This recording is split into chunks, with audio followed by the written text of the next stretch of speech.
Start करते हैं। तो फर्स्ट टॉपिक देखते हैं साइंस एंड टेक का 5G स्पेक्ट्रम ऑक्शन। तो जैसा कि आप लोग जानते हैं अभी रिसेंटली 5G के ऑक्शन हुए थे और हम लोग कई बार डिस्कस कर चुके हैं, तो एक बार रिवाइज ही कर लेते हैं। तो कोई बता सकते हैं कौन सेल करता है ये स्पेक्ट्रम? ठीक है, डिपार्टमेंट ऑफ टेलीकॉम करता है, याद रखना। ठीक है। और एक अपने पास ट्राई है। कई बार लोग कंफ्यूज हो जाते हैं, वो बोलने लग जाते हैं ट्राई करता है, तो ट्राई सेल का काम नहीं करता, ट्राई केवल रेगुलेटर है। तो ये डिफरेंस पता होना चाहिए। ठीक है। अभी ये जो स्पेक्ट्रम सेल हुआ है, वो कितने का सेल हुआ है वो डायरेक्टली अपने यूपीएससी पर्सपेक्टिव से काम का नहीं है, बस जनरल इन्फॉर्मेशन होनी चाहिए कि हाँ ये सेल हुआ है। इसके अंदर मल्टीपल स्पेक्ट्रम्स जो थे उसको सेल करते हैं कंपनीज को। तो कंपनीज जो है बेसिकली ये स्पेक्ट्रम खरीदती है और फिर उन्हीं स्पेक्ट्रम के अंदर कम्युनिकेशन सर्विसेज जो है वो प्रोवाइड करते हैं अपने यूजर्स को। ठीक है, तो इसमें मल्टीपल बैंड्स रहते हैं। तो जैसे कि इस ऑप्शन में थे 600 मेगाहर्ट्ज, 800 मेगाहर्ट्ज, 2300 मेगाहर्ट्ज के बैंड्स थे। अब उसमें कितने बिके कितने नहीं बिके वो कोई काम का नहीं हमारे। और किसने सबसे ज्यादा बिड लगाई, अगेन वो भी काम का नहीं है, बस एक जनरल इन्फो होना चाहिए आपको। ऐसे सवाल आपसे इंटरव्यू में पूछे जाते हैं कि आपको इतना तो एटलीस्ट बेसिक नॉलेज हो। ठीक है, बाकी यूपीएससी के पर्सपेक्टिव से ये इन्फॉर्मेशन काम का नहीं है। अब सवाल उठता है ये स्पेक्ट्रम होता क्या है? तो स्पेक्ट्रम कुछ नहीं होता, ये एक बैंड ऑफ फ्रीक्वेंसीज होती है। और कौन सी टाइप की फ्रीक्वेंसी? Radio frequency. ठीक है। तो एक बैंड ऑफ फ्रीक्वेंसी होती है जो कि एलोकेट किए जाती है मोबाइल कंपनीज को, और मोबाइल कंपनीज उसी फ्रीक्वेंसी रेंज के अंदर कम्युनिकेशन सर्विस आपको प्रोवाइड करेंगी। ठीक है। ये जो स्पेक्ट्रम होता है ये एक सॉवरेन एसेट है। सॉवरेन एसेट मतलब इसको वहां की जो गवर्नमेंट है वो बेच सकती है, और इसके अलावा किसी और को बेचने का राइट नहीं है। ठीक है। जैसे अगर आपको ये राइट सेल किया गया है तो आप फिर आगे इस राइट को किसी को सेल नहीं कर सकते। ठीक है। वो बात अलग है, आपकी कंपनी किसी में मर्ज हो जा रही है तो वो एसेट उन्होंने ले लिया आपका, वो बात अलग है। लेकिन जो स्पेक्ट्रम का जो स्पेसिफाइड रेंज होता है वो गवर्नमेंट सेट करती है, और उसी स्पेसिफाइड रेंज में आपको कम्युनिकेट करना पड़ता है। ठीक है, उससे ऊपर अगर आप जाते हो तो फिर पेनल्टीज और एक्शन आपके खिलाफ लिया जा सकता है। ठीक है, तो ये आपको पता होना चाहिए। अब 5G जो टेक्नोलॉजी है अभी सबसे लेटेस्ट डेवलपमेंट कह सकते हैं टेलीकम्युनिकेशन में। तो 5G को हम तीन बैंड्स के अंदर पढ़ सकते हैं: लो band, mid band, high band spectrum. अब ये लो बैंड, मिड बैंड और हाई बैंड जो स्पेक्ट्रम है या फ्रीक्वेंसी, मतलब इस ये फ्रीक्वेंसी के बेसिस पे लो, मिड और हाई। ठीक है, यानी जब हायर फ्रीक्वेंसी होगी तो उसे हम हाई बैंड बोलेंगे, और लोअर फ्रीक्वेंसी होगी तो उसे लो बैंड बोलेंगे। तो इस तरीके से तीन क्लासिफिकेशन 5G के अंदर कर सकते हैं। तो यहाँ पे आप लो बैंड में देखोगे जो फ्रीक्वेंसी रेंज है वो 1 गीगाहर्ट्ज से नीचे रहती है। ठीक है। अब लो बैंड है, फ्रीक्वेंसी लो है, तो यहाँ पर आपको स्पीड भी लो देखने को मिलेगी। ठीक है, स्पीड लोअर हो जाएगी, लेकिन यहाँ पर जो कवरेज एरिया है वो आपको बेटर मिलेगा। कवरेज एरिया बहुत लार्ज स्केल एरिया मिल जाएगा, मतलब कई किलोमीटर तक का एरिया आप कवर कर सकते हो इस लो बैंड 5G स्पेक्ट्रम से। नेक्स्ट हमारे पास मिड बैंड है। मिड बैंड में 1 गीगाहर्ट्ज से लेकर 6 गीगाहर्ट्ज रेंज का जो स्पेक्ट्रम रहता है उसको हम बोलते हैं ये मिड बैंड फ्रीक्वेंसी स्पेक्ट्रम है। ठीक है। अब ये वाला जो बैंड है यहाँ पे हमें डिसेंट कवरेज भी मिल जाती है और स्पीड भी ओके ओके मिल जाती है। ठीक है, मतलब दोनों बैलेंस हो जाते हैं। ठीक है, स्पीड और कवरेज। नेक्स्ट हमारे पास है हाई बैंड। हाई बैंड में 24 गीगाहर्ट्ज या उससे ऊपर का जो फ्रीक्वेंसी रेंज रहेगा वो इसके अंदर आता है, और यहाँ पे हमें सुपर फास्ट स्पीड मिलती है। लेकिन जब ये सुपर फास्ट स्पीड मिलती है तो कॉम्प्रोमाइज हो जाता है कवरेज के साथ। ठीक है, यहाँ पे हमें सॉरी, स्पीड जो है वो हायर मिल रही है लेकिन कवरेज जो है वो लोअर मिल रहा है। ठीक है, तो इसलिए ये तीनों बैंड के कुछ कैरेक्टरिस्टिक है जो अपने को पता होने चाहिए। इसीलिए जो टेलीकॉम कंपनीज हैं उनको इन तीनों स्पेक्ट्रम्स को या तीनों बैंड्स को स्ट्रैटेजिकली यूज करना पड़ेगा। बिकॉज कहीं पे हो सकता है कि आपको स्पीड हायर चाहिए, लेकिन वहां पे आपको कवरेज के साथ कॉम्प्रोमाइज करना पड़ रहा है, तो आपको मल्टीपल टावर्स लगाने पड़ेंगे ऐसी एप्लीकेशन के लिए जहां पे आपको हाई स्पीड इंटरनेट प्रोवाइड कराना है। वहीं आपको ऐसे एरिया जहां पे आपको कवरेज चाहिए, जैसे कि रिमोट एरियाज हो गए। ठीक है, क्योंकि आपको वहां पे इतना फाइनेंशियली वायबल ऑप्शन तो मिलेंगे नहीं, क्योंकि रिमोट एरियाज में लोग ज्यादा है नहीं, तो इसलिए फाइनेंशियली वायबल नहीं है। तो वहां पे हम बोल सकते हैं कि ठीक है इनको स्पीड कम दे दो, बस इनको कवरेज मिलना चाहिए। ठीक है, उनका प्रायोरिटी कवरेज चाहिए उनको। तो हम वहां पे लो बैंड फ्रीक्वेंसी या लो बैंड स्पेक्ट्रम लगा सकते हैं। ठीक है। तो इन कंपनीज को स्ट्रैटेजिकली इनको डिप्लॉय करना है ताकि इंडिया के अंदर ये 5G रोल आउट हो जाए। अब आते हैं चैलेंजेस के ऊपर, बट चैलेंजेस से पहले एप्लीकेशन देख लेते हैं। ये विजन का जो आर्टिकल है इसमें एप्लीकेशन पार्ट मिसिंग था, तो कोई बता सकता है 5G की एप्लीकेशन फटाफट क्या क्या एप्लीकेशन हैं 5G टेक्नोलॉजी की?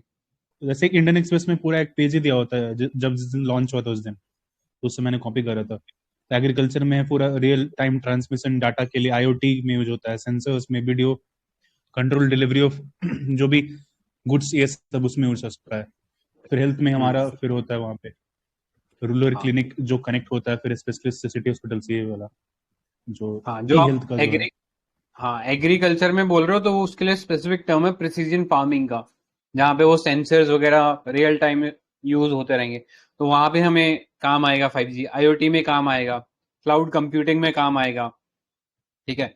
टेलीमेडिसिन जो आपने बोला, टेली सर्जरीज जो बोला आपने, ड्राइवरलेस कार जो आपने बोला। ठीक है। तो ये सब इसकी एप्लीकेशन है, मतलब एप्लीकेशन लिमिटलेस है। आप जितनी सोच सकते हो उतनी एप्लीकेशन आप बना सकते हो उसके लिए। अब आते हैं चैलेंजेस पार्ट पे जो कि मेन है। तो पहला डिवाइस अवेलेबिलिटी। तो डिवाइस अवेलेबिलिटी ये दोनों एंड से, सप्लाई और डिमांड दोनों एंड से।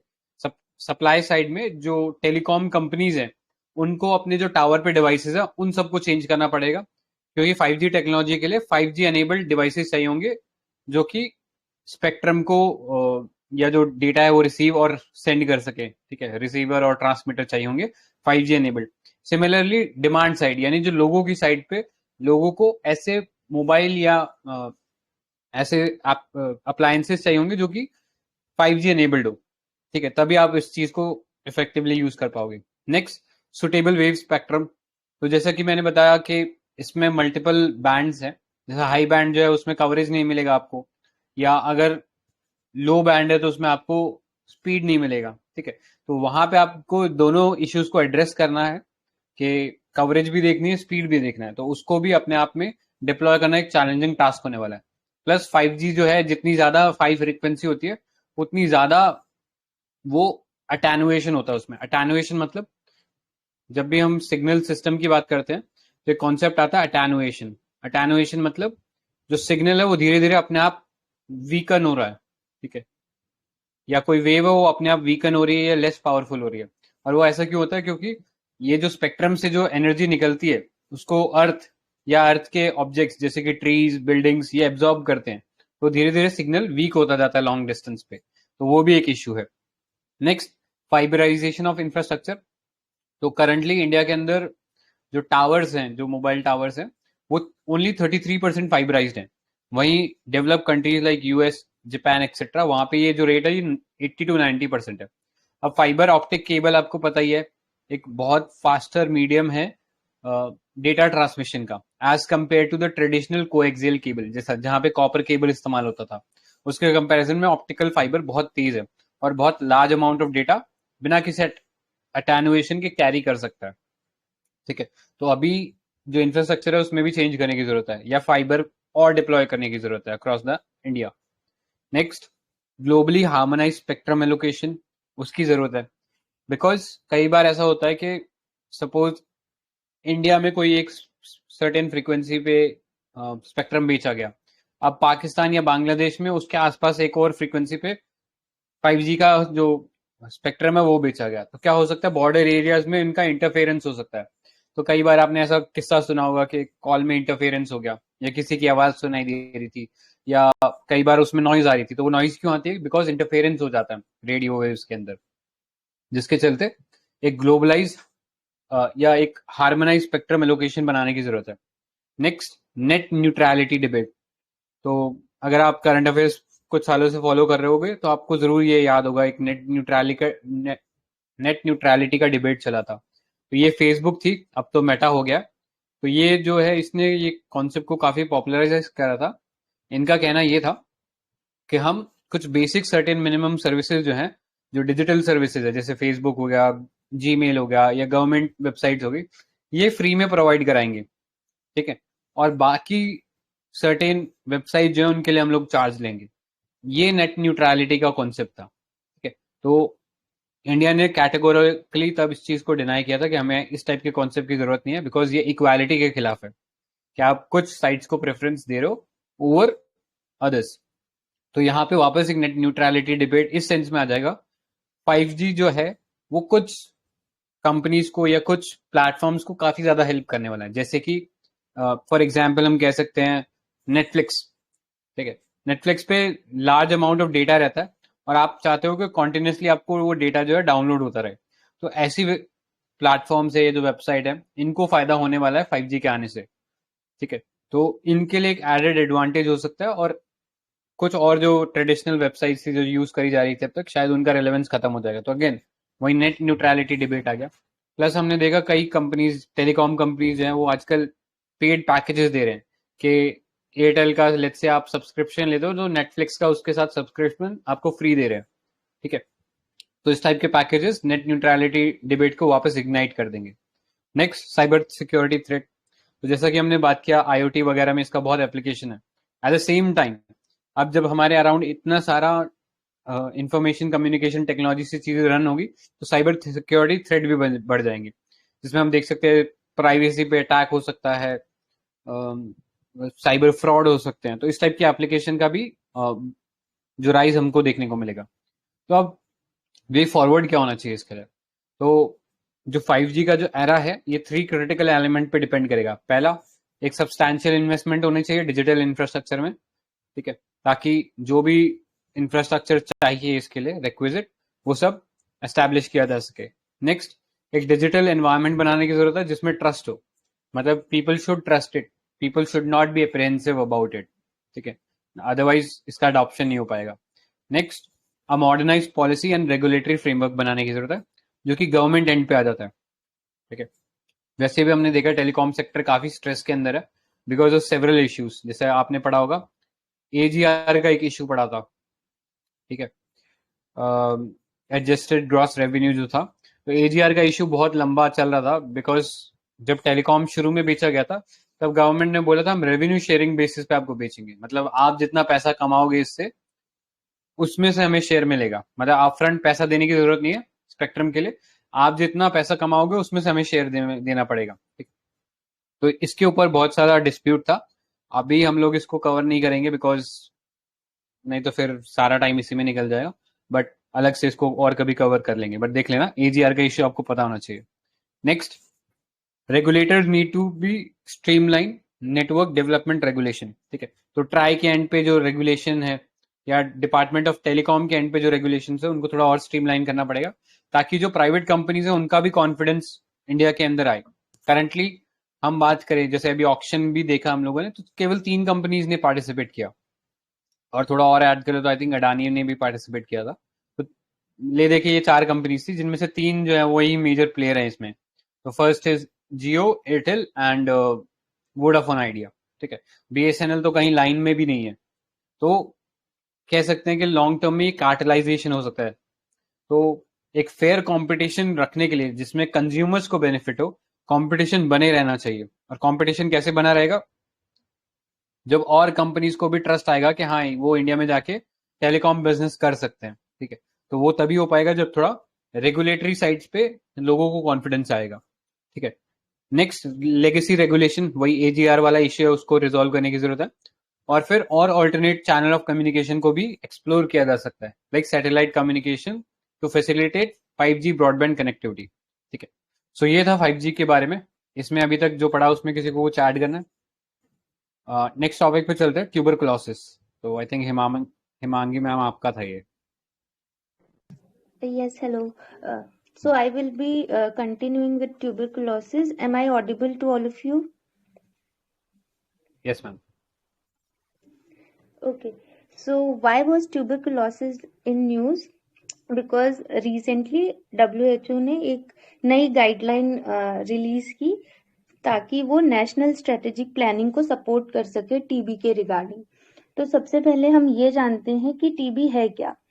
तो आई थिंक ये सबको ही पता होगा कि टीबी एक बैक्टीरियल डिजीज है और जो कॉजिंग बैक्टीरिया है उसका नाम है Mycobacterium tuberculosis and it mostly affects the lungs. ये स्प्रेड कैसे होता है? एयर के थ्रू होता है, स्पेशली जब लोग कफ करते हैं, स्नीज करते हैं या स्पिट करते हैं, जिन लोगों को टीबी हुआ है। इसके दो कैटेगरीज होते हैं, पल्मोनरी टीबी और एक्स्ट्रा पल्मोनरी टीबी।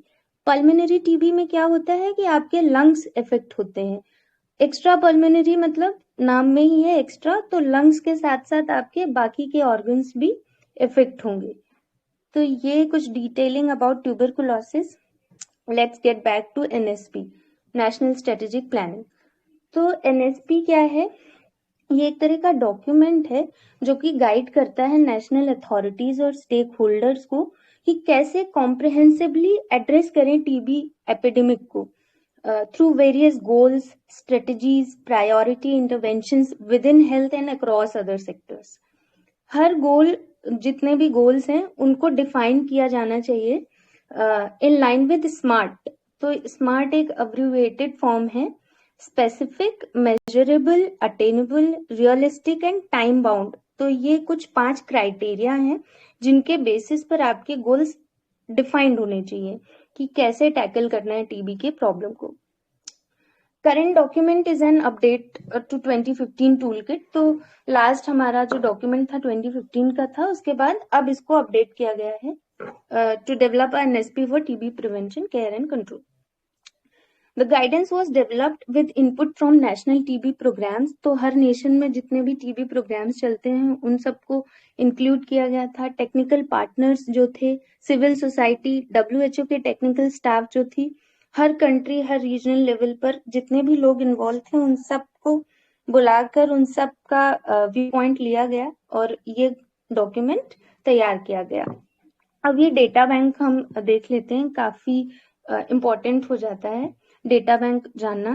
तो डब्ल्यूएचओ के हिसाब से 15 लाख लोग टीबी की वजह से हर साल मर रहे हैं, which is making it the world's top infectious killer. दूसरा, as per global TB report 2020 में 30 high TB burden countries accounted for 86% of new TB cases. तो ये कुछ ज्यादा ही सर्ज हुआ है, with India leading the count, और इंडिया उसमें भी टॉप पर है। As per Ministry of Health and Family Welfare data, India reported 18 lakh TB cases in 2020 और 2019 में वो 24 लाख था। तो थोड़ा बहुत कम हुआ है पर काफी है ये केसेस। अब हम टीबी के ट्रीटमेंट के बारे में जानते हैं, how we can treat this. तो बीसीजी वैक्सीन, अभी तक हम सबको इसी वैक्सीन के बारे में मालूम होगा मोस्टली कि इसको दिया जाता है जो भी टीबी से अफेक्टेड है। बीसीजी का फुल फॉर्म बैसिलिक एल्मीड ग्यूरिन। ये यूज होता है, बच्चों को तब दिया जाता है जब उनका बर्थ होता है या बर्थ होने के 1-2 महीने के अंदर ही बीसीजी वैक्सीन देना मैंडेटरी है। तो ये डेवलप कब हुई थी? 1921 में फ्रांस में, और ये ट्यूबरकुलोसिस के अगेंस्ट यूज करते थे। इंडिया में बीसीजी वैक्सीन को पहली बार 1948 में इंट्रोड्यूस किया गया था और तब से इसको यूनिवर्सल इम्यूनाइजेशन प्रोग्राम का पार्ट बना दिया गया and administered to millions of children at birth और सून आफ्टर। अब ये जो ट्रीटमेंट है, इसके अलावा ड्रग रेजिस्टेंट टीबी, ये जो बॉक्स है इसमें ये काफी इंपॉर्टेंट है। तो ड्रग रेजिस्टेंट टीबी के भी 3 टाइप्स इन्होंने बताए हैं।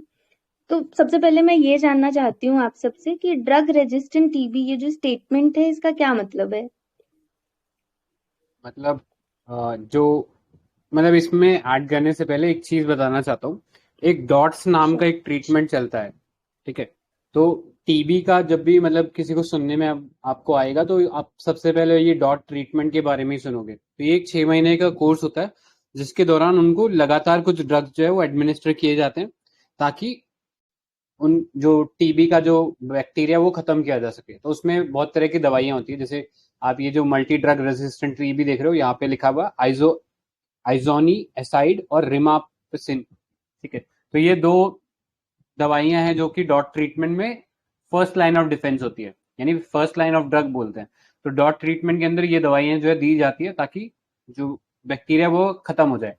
लेकिन किन्हीं कारण से मतलब लोगों में नॉलेज नहीं होती या उनको उतनी सीरियसनेस नहीं पता होती इस डिजीज की, तो अगर वो स्किप कर जाते हैं ये डॉट्स का ट्रीटमेंट एक बार में, और ऐसा 1-2 बार हो जाता है, तो फिर जो माइकोबैक्टीरिया है या जो ट्यूबरकुलोसिस बैक्टीरिया है वो उस ड्रग को रेजिस्टेंट हो जाता है, यानी अब उस पे वो ड्रग काम नहीं करता है। तो इस सिचुएशन को हम बोलते हैं multi drug resistant TB. Yeah, okay. Thank you so much, sir, for adding these points. तो ये MDR के बारे में जैसे कि अभी संजय सर ने बताया कि जो बैक्टीरिया है वो रेजिस्टेंट हो जाता है। That means the drug can no longer kill the TB bacteria now, specially जो फर्स्ट लाइन है आइसोनाइज्ड एंड रिफामैप्सिन। तो उसके बाद है इसमें XDR मतलब एक्सटेंसिवली ड्रग रेजिस्टेंट टीबी। इसमें क्या होता है, इसमें भी ड्रग रेजिस्ट कर रहा है बैक्टीरिया, लेकिन इसमें MDR टीबी के साथ साथ दो और फ्लूरोक्विनोलिन्स सच एज लेवोफ्लैक्सोसिन और मॉक्सीफ्लॉक्सिसिन, ये दो भी ऐड हो जाते हैं, इसलिए एक्सटेंसिवली ड्रग रेजिस्टेंस। और थर्ड टाइप है हमारा टोटली ड्रग रेजिस्टेंट ट्यूबरकुलोसिस। अब तो आप कैसी भी कोई भी दवा दे दो, नहीं बच सकता है। TB which is resistant to all the first and second line TB drugs, काफी डेंजरस TDR। अब steps taken to eliminate tuberculosis, India के क्या एफर्ट्स रहे हैं?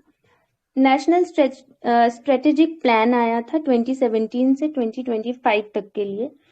Under this India committed to eliminate TB by 2025, 5 years ahead of the target जो कि sustainable development goal का है 2030 तक इसको कंप्लीटली एलिमिनेट करने का। इंडिया ने इसको 5 साल पहले ही खत्म करने का कमिटमेंट दिया है। नेशनल ट्यूबरकुलोसिस एलिमिनेशन प्रोग्राम, इसके अंतर्गत क्या होगा, एक्सेलरेट करेंगे momentum towards eliminating TB in the country by 2025। As I told, NTEP National Tuberculosis Elimination Program expanded both the laboratory network as well as diagnostic facilities to cover the entire country. तो इस तरह से हम accelerate करेंगे momentum को। Earlier it was known as revised national tuberculosis control programme, जो कि अब चेंज हो गया है NTEP में, national tuberculosis elimination programme. Nikshay portal को लॉन्च किया गया था। ये क्या है, एक नेशनल टीबी इंफॉर्मेशन सिस्टम है जो कि एक्ट करता है वन स्टॉप सोल्यूशन। मतलब आप इस पोर्टल पर जाओगे तो आपको टीबी से रिगार्डिंग जितनी भी इंफॉर्मेशन है यहाँ पर आपको मिलेगी, पेशेंट्स की, डॉक्टर्स की, स्कीम्स की, हर तरह की, और मॉनिटर करेगा ये आपकी activity through out the country.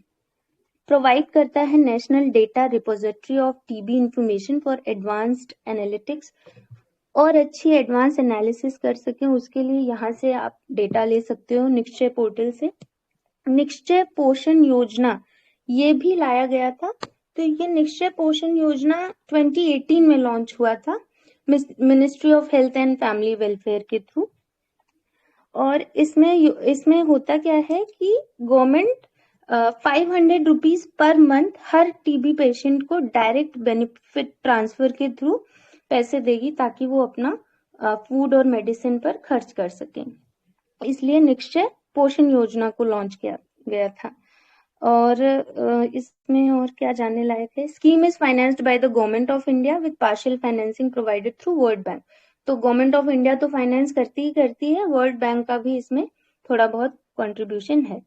It is launched by ministry of health and family welfare. ये इम्पोर्टेंट है कि निश्चय पोषण योजना स्कीम किस मिनिस्ट्री ने लॉन्च किया।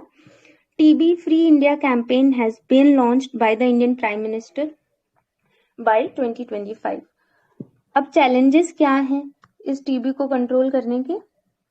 तो poor primary health care infrastructure in rural areas, जैसा कि हमने कल राइट टू हेल्थ में डिस्कस किया था कि इंफ्रास्ट्रक्चर स्ट्रेंथनिंग चाहिए हमारी कंट्री में, और कुछ हद तक अगर वो बेहतर हो जाएगा तो शायद टीबी को कंट्रोल किया जा सकता है। तो ये एक बड़ा challenge. Unregulated private health care leads to irrational use of first and second line anti TB drugs. जो प्राइवेट हेल्थ केयर सेक्टर्स हैं उन पर किसी तरह का रेगुलेशन नहीं है, तो जिसकी वजह से वो इरेशनल यूज कर रहे हैं फर्स्ट लाइन और सेकेंड लाइन टीबी ड्रग्स का। रिसोर्स लिमिटेशंस है, गरीबी की वजह से, लैक ऑफ अवेयरनेस की वजह से, तो हमको रिसोर्सेज अवेलेबल कराना ये भी बहुत बड़ा challenge. Lack of political will and corruption, और बहुत ऑब्वियस पॉइंट है ये, इनएडिक्वेट डायग्नोस्टिक एंड ट्रीटमेंट। तो क्योंकि डायग्नोस्टिक नहीं किया जा रहा है, इसका प्रॉपर ट्रीटमेंट नहीं किया जा रहा है, तो ये भी एक बहुत बड़ा चैलेंज टीबी को कंट्रोल करने में। नेक्स्ट, ग्लोबल कमिटमेंट्स क्या रही हैं, हमने इंडिया की कमिटमेंट्स देखी, इंडिया के एफर्ट्स देखे, अब ग्लोबल लेवल पर क्या रहा है। तो मॉस्को डिक्लेरेशन हुआ था 2017 में, और इन्होंने ये कमिटमेंट दी थी कि मल्टी सेक्टोरल एक्शन को हम इंक्रीज करेंगे ताकि हम अकाउंटेबिलिटी एनहेंस कर पाए global TB response towards ending TB by 2030। WHO ने TB strategy end TB strategy करके लॉन्च किया था। तो इसमें इन्होंने एक ब्लूप्रिंट बनाया था उन कंट्रीज के लिए जहां पर टीबी बहुत ज्यादा रेट्स में रिपोर्ट की जाती है, ताकि वो रिड्यूस कर सके by 80%, TB deaths by 90%, and to eliminate catastrophic cost for TB affected households by 2030। Find treat all #NTB, तो ये WHO का ही इनिशिएटिव है। Stop TB partnership and global fund to diagnose, treat and report 40 million people with TB. इसमें include करते हैं ये 3.5 million children को और 1.5 million people with drug resistant TB.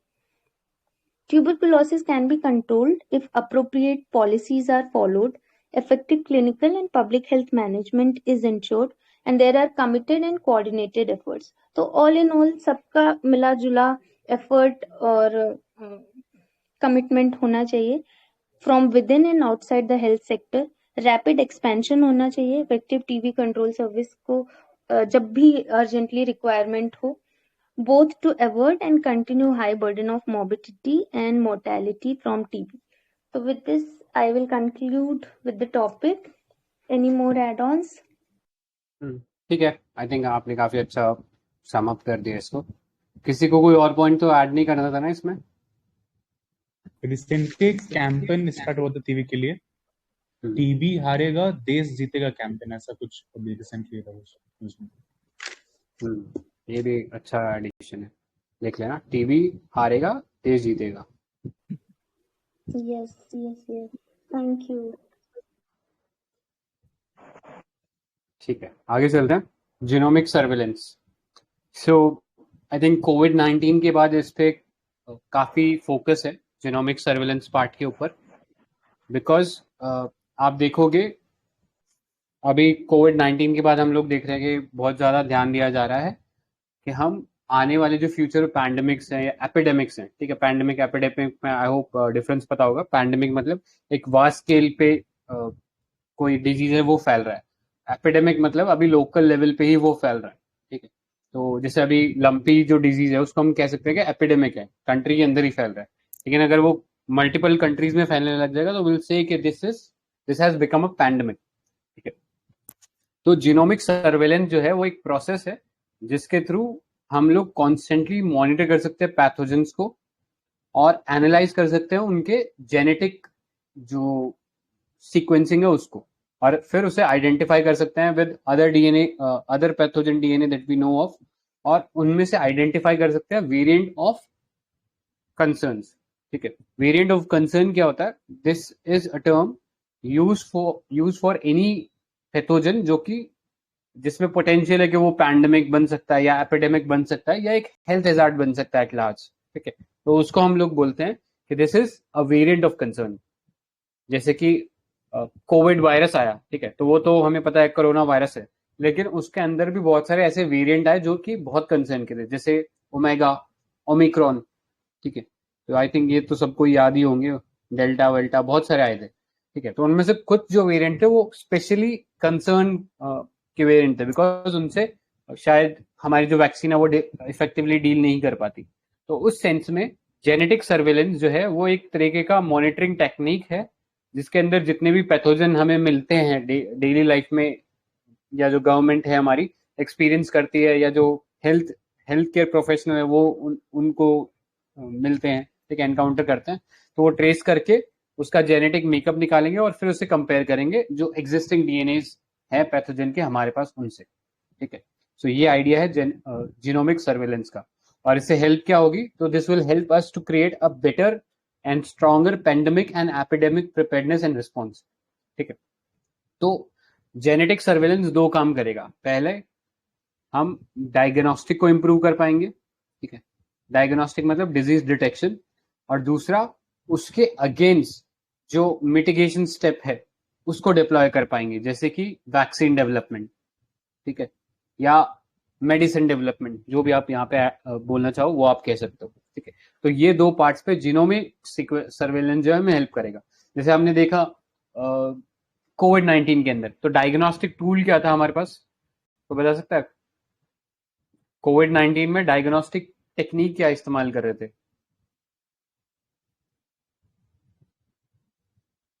ठीक है, तो आरटीपीसीआर का तो नाम सबने ही सुना ही होगा। कोई आरटीपीसीआर का फुल फॉर्म बता सकता है? बहुत बेसिक क्वेश्चन है ये तो। ठीक है, तो याद रख लेना, reverse transcription polymerase chain reaction बोलते हैं इसको, ठीक है। और वैक्सीन तो बताने की जरूरत ही नहीं है, कोविशील्ड और कोवैक्सीन जो थी वो डेवलप हुई थी इंडिया के अंदर ही, तो वो आपको पता होना चाहिए। और ये सब डेवलप क्यों हो पाया? आरटीपीसीआर बनी, तो आरटीपीसीआर में एक रेफरेंस होता है। रेफरेंस क्या होता है? वो उस कोविड-19 जो वायरस था उसका डीएनए होता है। तो आपके बॉडी में से मैं सैंपल लेता हूँ, सपोज नेसल स्वैब का जो था, मतलब नाक में डाल के वो सैंपल निकालते थे, और फिर उसमें से जो डीएनए सैंपल निकलता था उसको कंपेयर करते थे with the DNA sample of the virus, और फिर हम बोलते थे कि हाँ ये अगर मिलता है तो वो कोविड पॉजिटिव है। सिमिलरली वैक्सीन भी कब बन पाई? जब हमारे पास कोविड-19 का जेनेटिक डेटा था, और उसके बेसिस पे हम लोग ने बहुत सारी वैक्सीन डेवलप करी, जैसे एमआरएनए वैक्सीन थी, ठीक है। तो वो तभी बन पाई जब हमारे पास कोविड-19 के वायरस का डेटा था। तो इसीलिए जेनेटिक जीनोमिक सर्वेलेंस जो है वो बहुत इंपॉर्टेंट हो जाता है। नेक्स्ट, चैलेंजेस क्या हैं अब इस डायरेक्शन में? तो पहला तो इनइक्विटी अमंग नेशंस बोल सकते हैं, because genomic surveillance requires a lot of things like skilled workforce. आपको ऐसे लोग चाहिए जो कि इस टेक्निक के अंदर सक्षम हो, ठीक है। तो कैपेसिटी बिल्डिंग करने की जरूरत है। दूसरा, इंफ्रास्ट्रक्चर चाहिए, बहुत सारे मशीन इक्विपमेंट इसमें इस्तेमाल होता है। आरटीपीसीआर की अपनी एक अलग मशीन होती है, और उसके अलावा इलेक्ट्रिसिटी और ये जो बेसिक नेसेसिटीज है उनकी भी जरूरत होती है, ठीक है। तो ये जो लीस्ट डेवलप कंट्रीज है उनमें पॉसिबल नहीं है। इनफैक्ट इंडिया में भी कहीं तो रूरल एरियाज में ये फैसिलिटी अवेलेबल नहीं है। तो ये कुछ इश्यूज है जिनको एड्रेस करने की जरूरत है। नेक्स्ट, लैक ऑफ इंटीग्रेशन, ठीक है, कि जो डेटा है उसके ऊपर हमारे पास कोई स्टैंडर्ड प्रोटोकॉल नहीं है, स्टैंडर्ड ऑपरेटिंग प्रोसीजर नहीं है कि कैसे जो है इंफॉर्मेशन शेयर की जाएगी और कैसे हम एक स्टैंडर्ड क्वालिटी उसमें मेंटेन कर सकते हैं। तो वो एक इशू है। नेक्स्ट, टेक्नोलॉजिकल चैलेंजेस है। तो जैसे कि बताया कि काफी टेक्नोलॉजी इंटेंसिव एरिया रहेगा या डोमेन रहेगा, तो टेक्नोलॉजी अडॉप्ट करना और फिर उसे डिप्लॉय करना ये भी अपने आप में चैलेंजेस है।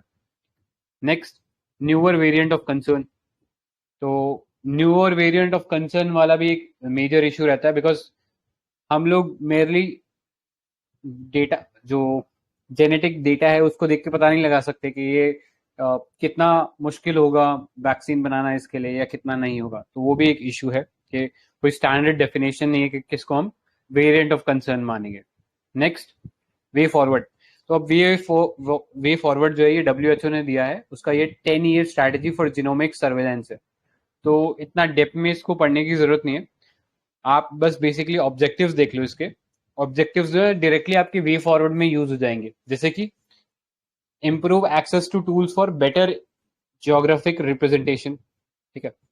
अक्रॉस द कंट्री हमारे पास एक यूनिफॉर्मिटी होनी चाहिए और लोगों के पास भी एक्सेस होना चाहिए इन सब टूल्स का या जीनोमिक सर्वेलेंस टूल्स का, ठीक है। तो ये वे फॉरवर्ड के तौर पे आपको ये ऑब्जेक्टिव्स लिख सकते हो। स्ट्रेंथन करो workforce to deliver at speed and scale and quality, ये सेकंड ऑब्जेक्टिव है।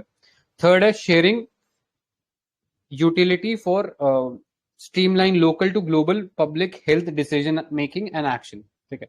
यहाँ पे आप एग्जाम्पल दे सकते हो कि अगर चाइना ने टाइमली डेटा रिलीज कर दिया होता तो शायद वर्ल्ड को इतना सफर नहीं करना पड़ता, वैक्सीन जल्दी डेवलप हो जाती, मिटिगेशन स्टेप और बेटर हो सकते थे। तो इसीलिए एक पूरा प्रोसीजर स्ट्रीमलाइन करने की जरूरत है कि पहले लोकल से स्टेट पे, स्टेट से नेशनल पे और नेशनल से ग्लोबल लेवल पे वो डेटा अवेलेबल होना चाहिए। और next is maximize connectivity for timely value add in broader surveillance architecture, और lastly maintain readiness for poster of emergency, ठीक है। कि लेट्स से अब पैंडेमिक ही बन गया कोई, तो अब हमें क्या मिटिगेशन स्टेप डिप्लॉय करना है, तो पहले से ही उसके ऊपर एक स्टैंडर्ड ऑपरेटिंग प्रोसीजर होना चाहिए ताकि उन्हें क्विकली डिप्लॉय किया जा सके। फर्दर आप इनमें मैंने ये मार्क कर दिए ये पॉइंट्स, तो आप इनको जरूर देख लेना, ये भी बहुत अच्छे फॉर्डर पॉइंट्स बन सकते हैं। Like map and monitor capability and capacity landscape, ठीक है। तो जनरली ये पूरे हेल्थ केयर में आप जगह जगह ये वे फॉरवर्ड में इस्तेमाल कर सकते हो कि जो एग्जिस्टिंग कैपेसिटी है या कैपेबिलिटी है उसको हम लोग मैप करें और मॉनिटर करें। नेक्स्ट, शेप करो sustainable and quality market to maximise access, roll out training packages in genomics and bioinformatics, ठीक है। अभी इंडिया के अंदर हम लोग सिर्फ हेल्थ केयर के ऊपर बात करते हैं, लेकिन डायग्नोस्टिक पे उतनी बात नहीं करते। डायग्नोस्टिक इंफ्रास्ट्रक्चर भी कंट्री के अंदर मिसिंग है, उसके साथ साथ जो कैपेसिटी बिल्डिंग है वो भी मिसिंग है उस एरिया में। तो उसको एड्रेस करने के लिए क्या करना चाहिए, जीनोमिक्स और बायो इन्फॉर्मेटिक्स के जो कोर्सेज है उसको लॉन्च करो, ठीक है। नेक्स्ट, हार्मोनाइज करो नॉर्म, स्टैंडर्ड, बेंचमार्क और रेफरेंस मटेरियल को। नेक्स्ट, वन हेल्थ पार्टनर, ठीक है। I hope one health concept सबको पता ही होगा, जिसके अंदर सिर्फ ह्यूमन हेल्थ पे फोकस नहीं होता, यहाँ पे हमारा फोकस ह्यूमन हेल्थ के साथ साथ एनिमल हेल्थ पे भी है और एनवायरमेंट के हेल्थ पे भी है। जैसे हम बात करें, ऑल्दो ये तो एक थ्योरी है, लेकिन माना जाता है शायद कोविड-19 जो है वो किसी बैट से आया है, तो बैट का कहीं ना कहीं इलीगल ट्रेड हुआ होगा, और इलीगल ट्रेड भी कैसे हुआ होगा, इन्वायरमेंट का डिस्ट्रक्शन किया हो गया होगा, और फिर उस जो एनिमल है उसको अपने नेचुरल हैबिटेट से निकालकर मार्केट में सेल किया गया, ठीक है, इलीगली। या एक और मतलब ये तो एक थ्योरी हो गई, लेकिन एक और इसका फेमस एग्जांपल है काइनासूर फॉरेस्ट डिजीज, ठीक है। काइनासूर फॉरेस्ट डिजीज ये आई थिंक कर्नाटका के कुछ फॉरेस्ट हैं, वहां पे ये डिजीज देखने को मिलती है, ठीक है। बंदरों में एक टीक होता है जिसकी वजह से ये डिजीज आती है, काइनासूर फॉरेस्ट डिजीज। हर साल आप एटलीस्ट हिंदू में पढ़ा ही होगा इस डिजीज के बारे में आपने। तो ये क्या है, ये जो मंकीज हैं वो ये डिजीज कैसे फैला पा रहे हैं, बिकॉज जो नेचुरल हैबिटेट था इनका उसका डिस्ट्रक्शन हो रहा है, और जिस कारण वो मंकीज जो है वो शहरों में आ रहे हैं, और वो शहरों में आने से ये डिजीज जो है वो फैल रही है, ठीक है। तो आप वन हेल्थ का कॉन्सेप्ट यहाँ पे एड ऑन कर सकते हो। Lastly, test the search and stretch of genomic surveillance system, ठीक है। तो अपना जो सर्विलेंस सिस्टम है उसको बढ़ाने की जरूरत है। जैसे कल भी हमने बात किया था, एक बॉडी है NCDC, sorry, national centre for disease control, ठीक है। तो ये सर्वेलेंस एजेंसी है कि कोई भी डिजीज या पैंडेमिक कंट्री में बन रहा है तो उसको पहले ही एड्रेस किया जाएगा और उसके लिए मिटिगेशन स्टेप लिए जाएंगे। तो एनसीडीसी को और स्ट्रेंथन करने की जरूरत है, आप वी फॉर्मेट में ये लिख सकते हो। और एक हमारे पास नेशनल इंस्टीट्यूट ऑफ वायरोलॉजी है, एक लैब है, कोई बता सकते हैं कहाँ पे है ये लैब सिचुएटेड? पुणे में है क्या? करेक्ट, पुणे में है। और किसके अंडर है ये लैब? Serum institute. नहीं, सीरम तो private organisation, ICMR. ICM, ICMR, yes. तो ये अपने को याद रखना है। अभी एनआईवी अपने पास एक ही लैब है, तो शुरू में यही इशू हो रहा था, जितने भी कोविड के सैंपल आए ना सारे इस बेचारे एक लैब के ऊपर चले गए, ठीक है। तो आप ये भी लिख सकते हो नेशनल वायरोलॉजी लैब जैसे और भी नेशनल लैब सेटअप करने की जरूरत है, ठीक है। तो ये कुछ आप इनोवेटिव पॉइंट्स लिखोगे तभी आपके आपको अच्छा मतलब एक्स्ट्रा मार्क्स मिलेंगे, ठीक है। देख लेना ये। आगे चलते हैं स्मॉल मॉड्यूलर रिएक्टर्स के ऊपर।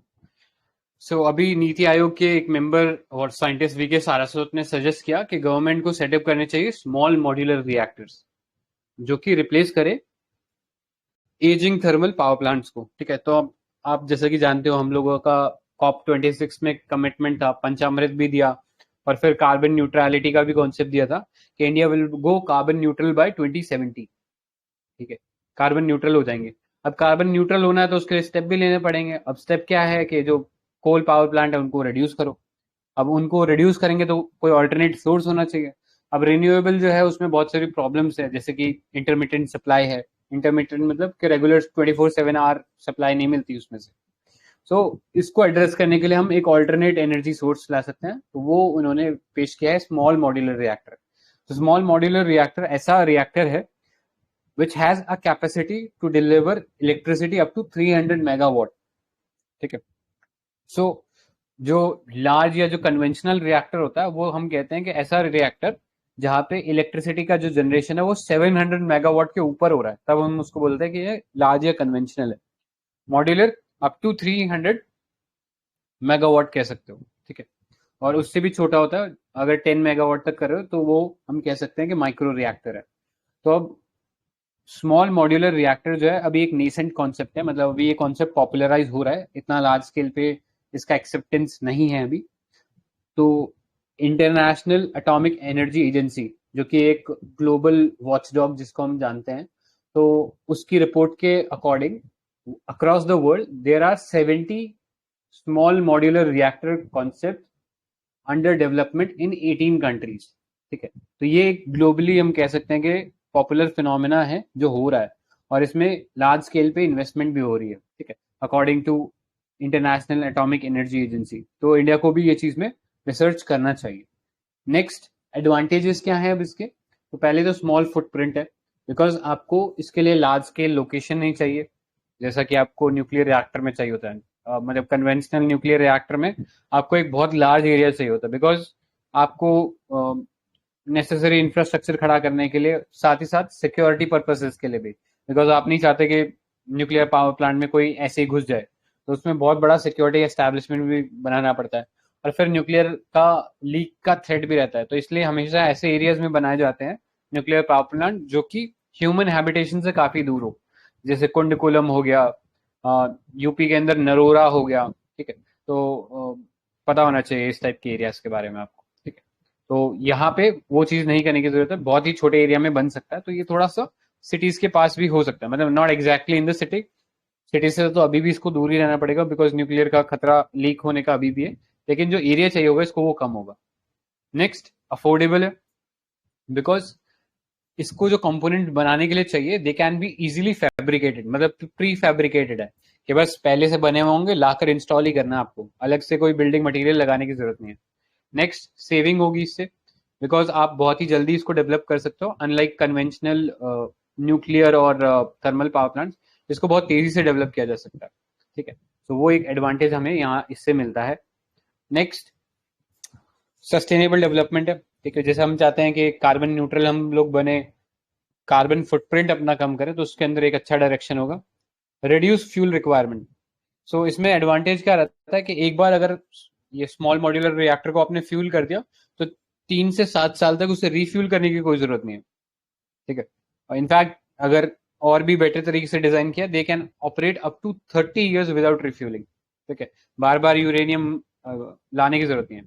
और एक और बहुत ही शानदार इसका एडवांटेज ये रहता है, जैसे कि आपको पता ही होगा, आई गेस जस्ट अ सेक, तो अगर हम न्यूक्लियर को कंपेयर करें विद कोल पावर प्लांट, तो 1 kg of uranium is equivalent to 20 ton of coals, sorry 2000 ton of coal. यानी 1 kg ऑफ यूरेनियम से इतनी एनर्जी निकल सकती है जितनी की 2000 टन ऑफ कोल के इक्विवेलेंट होती है। 2000 टन कोल समझ रहे हो, मतलब आई थिंक सोच के भी थोड़ा मुश्किल है उसको सोचना कि कितना हो सकता है। तो उतना बड़ा साइज है वो, केवल 1 kg ऑफ यूरेनियम उतनी एनर्जी दे सकता है। तो इस सेंस में हम कह सकते हैं काफी energy saving, time saving, logistic saving ये स्मॉल मॉड्यूलर रिएक्टर हो सकता है, या न्यूक्लियर का यूज हो सकता है। नेक्स्ट कंसर्न पे आते हैं, इश्यूज क्या हो सकते हैं, चैलेंजेस क्या है। तो पहला तो न्यूक्लियर वेस्ट जनरेट करेगा, आप इसमें एग्जाम्पल लिख सकते हो कि उसका प्रॉपर डिस्पोजेबल नहीं हो पाएगा। फिर आप इंटरनेशनल एग्जाम्पल दे सकते हो, जैसा कि आपको याद होगा जापान के अंदर एक भूकंप आया था, अर्थक्वेक आया था, जिससे फुकुशिमा जो रिएक्टर है वो ब्रेक हो गया था। और फुकुशिमा जो रिएक्टर ब्रेक हो गया था, तो करंटली भी अभी रिसेंटली भी न्यूज में आया था कि फुकुशिमा का रिएक्टर से जो न्यूक्लियर वेस्ट निकला था वो पानी में चला गया। ठीक है, जिसकी वजह से बहुत सारी मछलियां मर गई वहां पे। तो आप वो एग्जाम्पल लिख सकते हो। नेक्स्ट इकोनॉमी ऑफ स्केल, तो जैसा कि आप जानते हो अगर हम कोई भी प्रोडक्शन लार्ज स्केल पे करते हैं तो ऑटोमेटिकली जो कॉस्ट ऑफ प्रोडक्शन है वो चीपर हो जाता है। ठीक है, लेकिन अब हम यहाँ पे एक बहुत स्मॉल स्केल पे इसको बना रहे हैं, तो ऑटोमेटिकली जो कॉस्ट ऑफ प्रोडक्शन है इलेक्ट्रिसिटी का वो थोड़ा हायर साइड पे रहेगा, तो वो अगेंस्ट में जाता है स्मॉल मॉड्यूलर रिएक्टर्स के। नेक्स्ट लैक ऑफ रेगुलेशन, तो अभी हमारे पास कोई रेगुलेशन का कॉन्सेप्ट है ही नहीं, बिकॉज अभी ये कॉन्सेप्ट ही पूरा अपने आप में बहुत नया है। इंडिया के अंदर वैसे भी हम बात करें तो न्यूक्लियर सेक्टर पे मोनोपोली है गवर्नमेंट का। ठीक है, तो जैसा कि आप जानते हो डिपार्टमेंट ऑफ एटॉमिक एनर्जी, ये पूरा एटॉमिक एनर्जी का जो सेक्टर है उसको रेगुलेट करता है। कोई बता सकते हैं कौन सी मिनिस्ट्री के अंडर है डिपार्टमेंट ऑफ एटॉमिक एनर्जी? ये ऑटोनोमस है ना? हाँ करेक्ट, ये ट्रिक क्वेश्चन था। ये किसी मिनिस्ट्री के अंडर नहीं, ऑटोनोमस है। और एक हमारे पास पीएसयू है जो कि जितने भी हमारे गवर्नमेंट बेस्ड न्यूक्लियर रिएक्टर्स हैं उसको केयर करता है, उसका नाम है NPCIL, nuclear power corporation of India limited. ठीक है, तो ये पीएसयू है, ये पूरा रेगुलेट करता है जितने भी रिएक्टर्स है उनको। Next, international atomic energy agency, इसके बारे में तो आप जानते ही हो, ये यूएन का एक एजेंसी है और एटम फॉर पीस नाम से इसे शुरू किया गया था ताकि न्यूक्लियर का पीसफुल यूज हो सके, यानी एनर्जी वाला जो पार्ट है वहां पे। और एक वॉचडॉग की तरह भी काम करता है कि किसी को इंश्योर करता है कि कोई कंट्री जो है न्यूक्लियर बॉम्ब ना बनाने लग जाए न्यूक्लियर रिएक्टर की आड़ में। ठीक है, जैसे अभी ईरान वगैरह कर रहे हैं, तो वहां पे आपको ये पता होना चाहिए। लास्टली कंक्लूजन देखें तो SMR hold promise for successful commercial deployment by offering safety, security and flexibility for all। ठीक है, प्लस इसमें आप फिर वो इंडिया का जो कमिटमेंट है वो डाल सकते हो कि 2070 तक हमें कार्बन न्यूट्रल होना है, और उस ऑब्जेक्टिव को फुलफिल करने में SMR जो है वो एक बहुत पाइवटल रोल प्ले कर सकता है। तो इस टाइप का आप कंक्लूजन देके इसको एंड कर सकते हो। इसमें किसी को कुछ और ऐड करना है? ठीक है, आगे चलते हैं। न्यूक्लियर न्यूज इन शॉर्ट वाला पार्ट देख ले। सो सबसे फर्स्ट टॉपिक है इसमें क्वांटम की डिस्ट्रीब्यूशन। बहुत ही इंपॉर्टेंट टॉपिक है इस साल के हिसाब से, बहुत ज्यादा न्यूज में है। अभी रिसेंटली बेंगलुरु बेस्ड एक स्टार्टअप है, उसने कम्युनिकेशन, एक सिक्योर्ड कम्युनिकेशन सिस्टम एस्टैब्लिश किया यूजिंग क्वांटम की डिस्ट्रीब्यूशन सिस्टम या क्वांटम की डिस्ट्रीब्यूशन टेक्नोलॉजी। ठीक है, तो अपने आप में ये टेक्नोलॉजी तो हमारे लिए साइंस एंड टेक के पर्सपेक्टिव से इंपॉर्टेंट है ही, साथ ही ये जो स्पेसिफिक इनिशिएटिव है या ये जो स्टार्टअप ने ये डेवलपमेंट किया है, ये भी एक बहुत यूनिक इनिशिएटिव के अंडर किया है जिसके बारे में हमें पता होना चाहिए। तो ये जो स्टार्टअप है इसने ये क्वांटम की डिस्ट्रीब्यूशन सिस्टम डेवलप किया है under the aegis of iDEX. IDEX का फुल फॉर्म है innovation for defence excellence. IDEX जो है ये एक इनिशिएटिव है of another organisation known as defence innovation organisation. और ये defence innovation organisation ministry of defence के अंडर काम करती है। और ये जो ऑर्गेनाइजेशन है ये एक स्पेशल पर्पस व्हीकल है जिसका काम ये है कि इंडिया में डिफेंस सेक्टर के अंदर इनोवेशन या R&D को कैटलाइज करना है, और प्राइवेट इन्वेस्टमेंट या प्राइवेट एंटरप्रेन्योर जो है उनका जो रोल है उसको बूस्ट करना है। बिकॉज अभी जानते हो आप कि इंडिया को डिफेंस का रिक्वायरमेंट बहुत ज़्यादा है, और ज़्यादातर जो डिफेंस रिक्वायरमेंट है हम लोग इम्पोर्ट कर रहे हैं। ठीक है, तो अगर हम डिफेंस एरिया में इनोवेट करते हैं और इंडिजीनियसली डेवलप करते हैं तो ये हमारी नेशनल सिक्योरिटी को बूस्ट करेगा। तो उसी स्टेप में आईडेक्स और DIO के बारे में आपको पता होना चाहिए।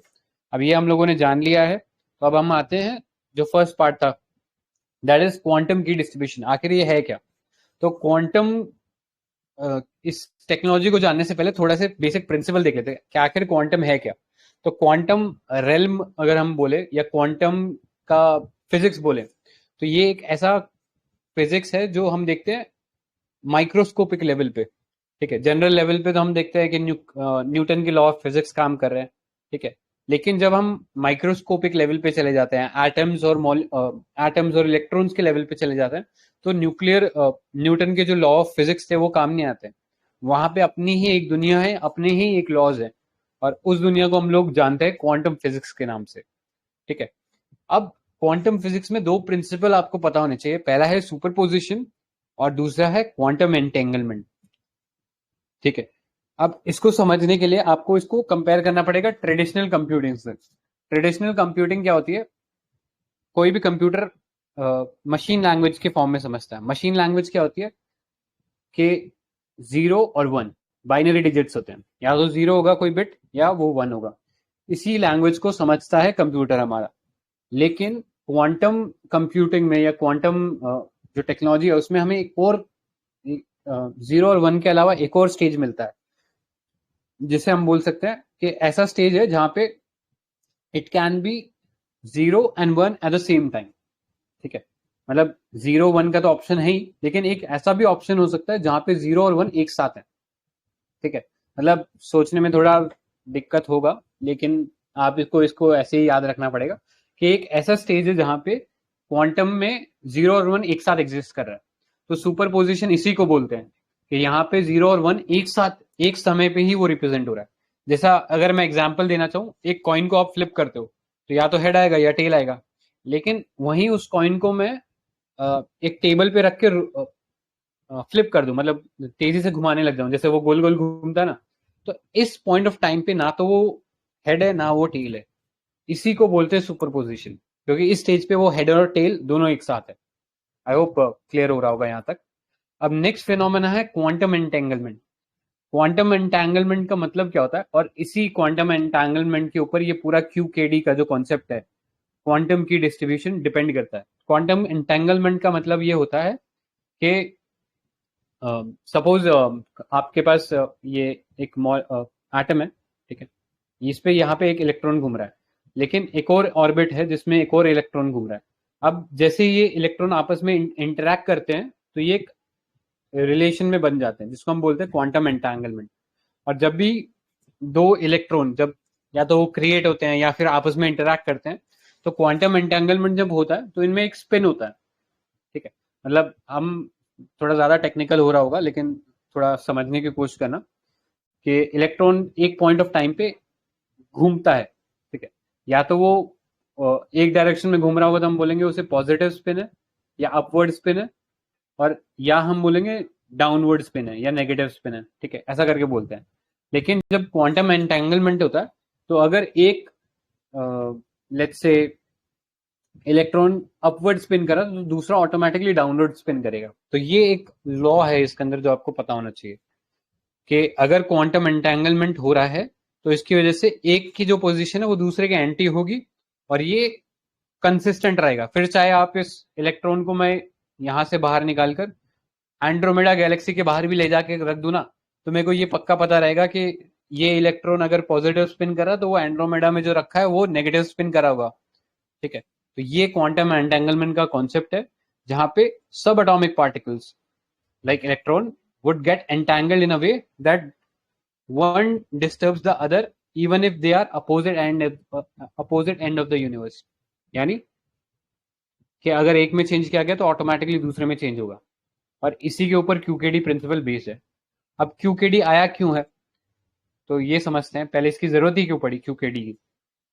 जैसे कि आप जानते हो कोई भी आजकल कम्युनिकेशन होता है तो उसको एनक्रिप्ट करते हैं हम लोग।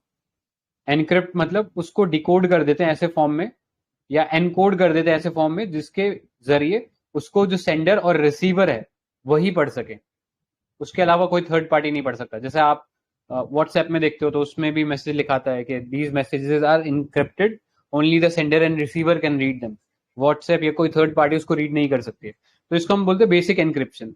जैसा मैंने आपको मैसेज भेजा 1 2 3 4, तो एनक्रिप्शन में क्या करता है, इसको चेंज कर देता है ये एक्सक्लेमेशन मार्क हैशटैग ऐसा करके एनकोड कर देगा, ताकि बीच में अगर किसी ने इंटरसेप्ट भी कर लिया इस मैसेज को तो वो कभी रीड नहीं कर पाएगा। ये मैसेज रिसीवर पे जाके डिकोड होगा और वो पढ़ पाएगा कि ये 1 2 3 4 लिखा था। लेकिन अब जैसे कि जानते हो सुपर कंप्यूटर एस्टैब्लिश हो गए हैं, अब हमारे पास क्वांटम कंप्यूटिंग भी आ गया है, यानी हमारा जो कंप्यूटिंग स्किल है वो बहुत बढ़ चुका है, लेकिन उसके कोरस्पॉन्डिंग एनक्रिप्शन जो टेक्निक अभी भी पुराना है। तो इजीली अब जो एनक्रिप्शन टेक्निक है उसको ब्रेक डाउन किया जा सकता है और मैसेज को रीड करा जा सकता है। तो इसीलिए इंक्रिप्शन जो पार्ट है उसको भी इंप्रूव करने की जरूरत थी, और उसी डायरेक्शन में हमारे पास हम देखते हैं डेवलपमेंट हुआ क्वांटम की डिस्ट्रीब्यूशन का।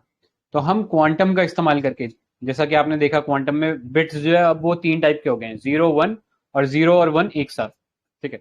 तो हमारे पास इंक्रिप्शन जो टेक्नोलॉजी है क्वांटम के जरिए हम इंक्रिप्ट कर देते हैं, ठीक है। क्वांटम इंक्रिप्शन हम लोग कर रहे हैं, और जैसा मैंने बताया क्वांटम एंटेंगलमेंट इस कॉन्सेप्ट का इस्तेमाल करते हैं।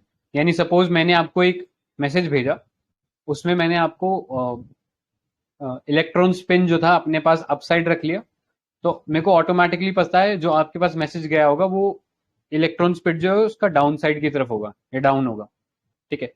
लेकिन अगर लेट्स से इसको बीच में कोई इंटरसेप्ट करने की कोशिश करता है, कोई हैकर है कोई इसको इंटरसेप्ट करने की कोशिश करता है, तो इसके थ्रू इसका अगर लेट्स से वो कामयाब भी हो जाता है तो मेरे को पता लग जाएगा, बिकॉज इसका जो स्पिन है वो चेंज हो जाएगा। तो उसके करस्पॉन्डिंग इसका भी स्पिन चेंज होना चाहिए था, जो कि नहीं होगा, बिकॉज वो एक ही साइड इसको हैक कर पाया। तो इस तरीके से एक टैम्पर प्रूफ एनक्रिप्शन टेक्नोलॉजी है ये क्वांटम की डिस्ट्रीब्यूशन। ठीक है, आई होप यहां तक समझ में आया होगा सबको। किसी को कोई डाउट है अभी तक? ठीक है, तो आज का लास्ट टॉपिक देख लेते हैं, बिकॉज आई थिंक थोड़ा सा हैवी हो जाएगा ये, ज्यादा और कर लेंगे तो। बस ये लास्ट टॉपिक देख लो, draft guidelines on anonymization of data. So अभी ministry of electronics and IT ने ये गाइडलाइन जारी की है अनोनिमाइज डेटा के ऊपर। ये ड्राफ्ट गाइडलाइंस है, तो इतना डिटेल में जानना जरूरी नहीं है। बस ये याद रख लो, अनोनिमाइजेशन ऑफ डेटा क्या होता है। ये एक बहुत इंपॉर्टेंट कीवर्ड है, जो कि आपके प्राइवेसी जो वाला जो पार्ट है वहां पे बहुत काम आएगा। तो डेटा अनोनिमाइजेशन क्या होता है, जैसे बेसिकली अगर मैं एक एग्जांपल के थ्रू समझाऊं कि मेरे को जानना है कि वोटर आईडी डेटा मेरे पास है, और मेरे को जानना है कि इसमें कौन से एज ग्रुप के जो लोग हैं सबसे ज्यादा वोट डालने जाते हैं। ठीक है, अब मैं चाहता हूं कि इस डेटा से मैं ये जो इन्फॉर्मेशन है ये निकालूं, और मैं ये इन्फॉर्मेशन निकालने के लिए मेरे को किसी थर्ड पार्टी की जरूरत पड़ती है। अब मेरे को उस थर्ड पार्टी को ये सारा डेटा भेजना पड़ेगा, लेकिन इस डेटा के अंदर लोगों का पर्सनल डेटा भी है, जैसे कि मेरा नाम है, मेरा फोन नंबर है, मेरा एड्रेस है। ठीक है, अगर ये डेटा किसी थर्ड पार्टी को चला जाता है तो वो हो सकता है कि मेरी प्राइवेसी का हार्म कर रहा हो, या जो राइट टू प्राइवेसी है उसके तो डायरेक्ट वायलेशन में हो जाता है। तो अब इस प्रॉब्लम को मैं रिजॉल्व कैसे करूं, तो यहाँ पे आता है डेटा एनोनिमाइजेशन का कॉन्सेप्ट। यानी आप डेटा में ऐसी टेक्निक लगाते हो जिसके थ्रू आप जो पर्सनल एट्रीब्यूट है डेटा का उसको रिमूव कर रहे हो डेटा से। ठीक है, यानी मैं एक ऐसा डेटा सेट बना रहा हूँ जिसमें ना तो मेरा नाम है, ना मेरी कोई और डिटेल है, यानी ऐसा कोई डेटा नहीं है जिसके थ्रू मेरे को ट्रेस किया जा सकता है। बस उसमें ऐसा डेटा हो सकता है कि हाँ ये सर्टेन पर्सन मेल था, इसका एज ग्रुप ये था, और इतनी बार ये सब लेट से वोट डालने गया होगा। तो इस टाइप का डेटा आपको मिल सकता है। ठीक है, तो ये इसको हम बोलते हैं डेटा एनोनिमाइजेशन। तो it's a processing technique that removes or modify direct or indirect personally identifiable attributes to eliminate or significantly reduce in identifiability. ठीक है, तो डेटा को अब हम बहुत आराम से कंपनीज को दे सकते हैं जिससे कि वो उससे रिलेवेंट इंफॉर्मेशन निकाल सके। जैसे अभी आपको पता ही होगा, गवर्नमेंट का कोशिश भी है कि हम डेटा को सेल करके उससे पैसा कमाएं। ठीक है, तो ये डेटा अनोनिमाइजेशन उस लाइन के ऊपर एक बहुत ही इंपॉर्टेंट डेवलपमेंट है। तो अभी ये गाइडलाइंस है तो इतना इंपॉर्टेंट नहीं है इसको देखना, बट जब ये एक्चुअली में फॉर्म हो जाएगा तो तब आई थिंक डिटेल्स में इसको देखना बेटर रहेगा, बिकॉज अभी एट दिस पॉइंट इसमें बहुत सारे अमेंडमेंट भी हो सकते हैं। सो अभी के लिए सिर्फ डेटा एनोनिमाइजेशन देख लो। सो आज के लिए हम लोग यहीं पे एंड कर रहे हैं। अभी तक जो पढ़ा उसमें किसी को कुछ पूछना है या कुछ ऐड करना है तो अभी कर सकते हो।